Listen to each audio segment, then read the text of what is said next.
Първото послание на Святия апостол Павел да са унини чтение. Братия, ние искаме да не знаете за починалите, за да не скърбите както другите, които нямат надежда.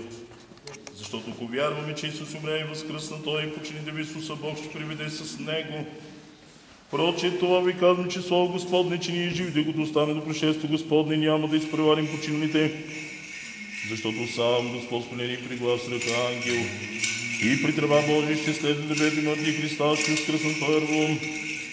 После ние останалите живи заедно с тях ще бъдем грабнати на облаци, за да срещнем Господа във въздуха. И така винаги с Господа ще бъдем мирни. Алилуя, алилуя, алилуя. Премъдрост прави да изслушаме Светото Евангелие, мир на всички. И Духови Твоему ще се чете от Светото Евангелие според Йоанна. Слава Тебе, Господи, слава Тебе. Да внимаваме. Рече Господ на юдеите, които бяха дошли Него. Истина, истина ви казвам, който слуша Словото ми и вярва в Оногова, който ме е пратил, има живот вечен и на съд не дохожда, е минал от смърт към живот. Истина, истина ви казвам, иде час и дошъл е вече, когато мъртвите ще чуят гласа на Сина Божий и като чуят ще оживеят. Защото както Отец има живот в себе си, тъй даде и на Сина да има живот в себе си и даде му власт да извършва и съд, защото е Син човечески. Не дейте се чуди на това, защото иде час, когато всички, които са в гробовете, ще чуят гласа на Сина Божий и ще излязат, които са правили добро, ще възкръснат за живот, а които са вършили зло, ще възкръснат за осъждане.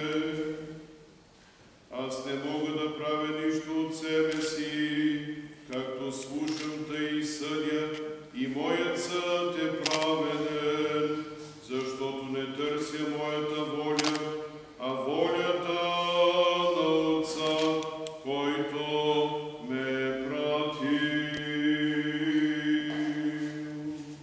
Слава Тебе, Господи, слава Тебе! Слава Тебе, Христе Боже, упование наше, слава Тебе! Слава Боже, Син и Святому Христос, воскресе и смерти, смерти права, Исус ще воплове живот, това Господи, помили, Господи, помили, Господи, помили. Води го благослови.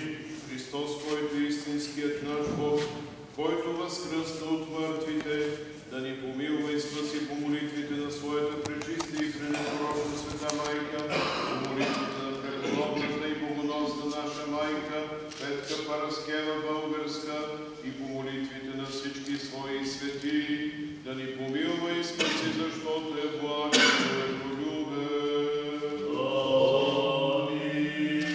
По блаженному спени и вечни покой, подаш Господи осочи храм Твои, всех сделине нами поминайних Отец и братьев наших, и сотвори вечною и блаженною память.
Христос воскресе! Воистину воскресе!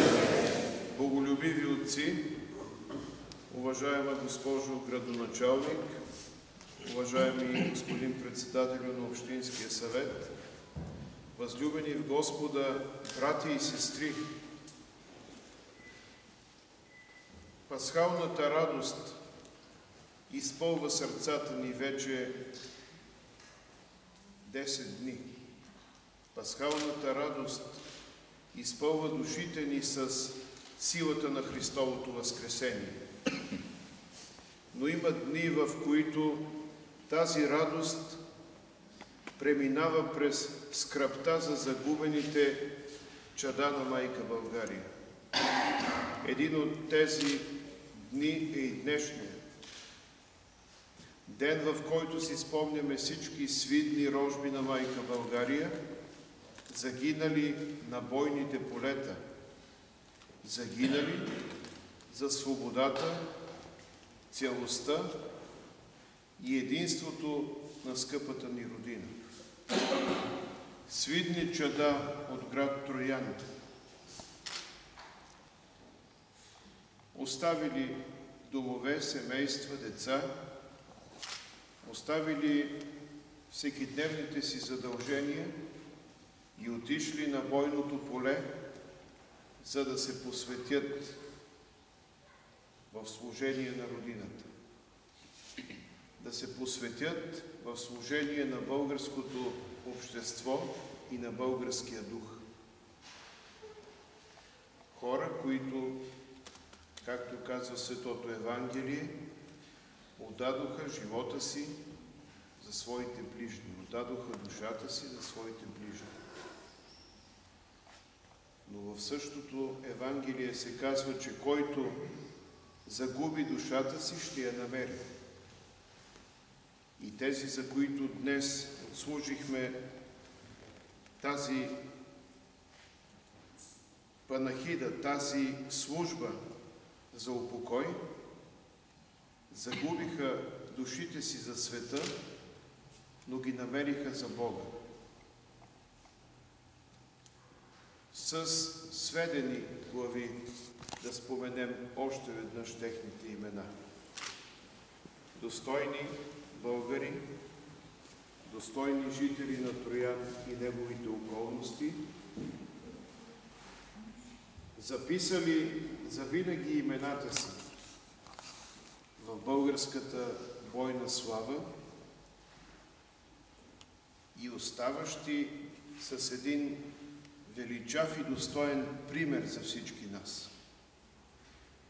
Нека всемилостивия Господ приеме душите им при себе си, да бъдат в общение с светиите и да намерят вечен покой.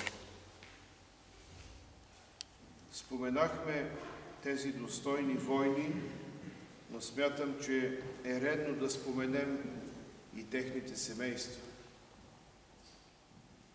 Да споменем останалите в печал вдовици, останалите деца сирачета и останалите градове и села без най-достойните си синове.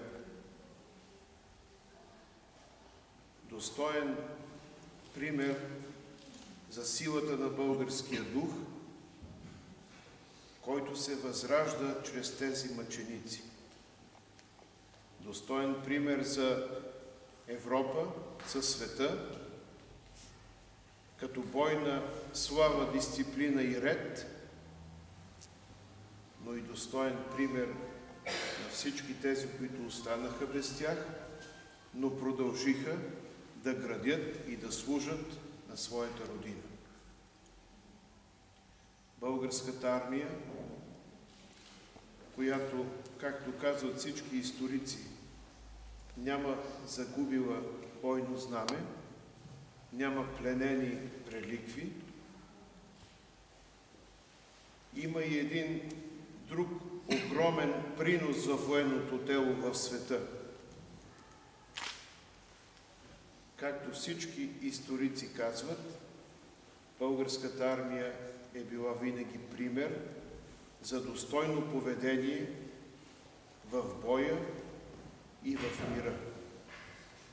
Българската армия никога не е позволила да има безчинства, грабежи, насилие, а напротив, навсякъде е въдворявала ред и навсякъде е посрещана като освободителка. Във всички тези земи, изконно български, българските войни са посрещани с цветя, с радост, с песни и реда, мира и благоденствието веднага се е възцарявало. Но никой от големите световни историци не споменава защо е това. Защото нашата армия не отива да превзема, окупира чужди земи. Нашата армия отива да освободи своите братя и тя извършва един ред и възцарява големия български идеал всички българи да живеят в една страна. И сега, когато се помолихме за покойните наши братя, когато отдадохме почит на тези свидни жертви, нека утвърдим в сърцата си православното изповядване, което те имаха. Нека утвърдим в себе си обичта към родината си, която те имаха, и нека да имаме готовност да послужим на своите братя, на своето Отечество, както те ни дадоха пример преди толкова години. Всемилостивия Господ да ги помилва, да ги благослови, да ги освети, да ги приеме в обятията си, а на всички нас да дарува сили, бодрост и непрестанно желание да работим за благото на своето Отечество. Христос воскресе!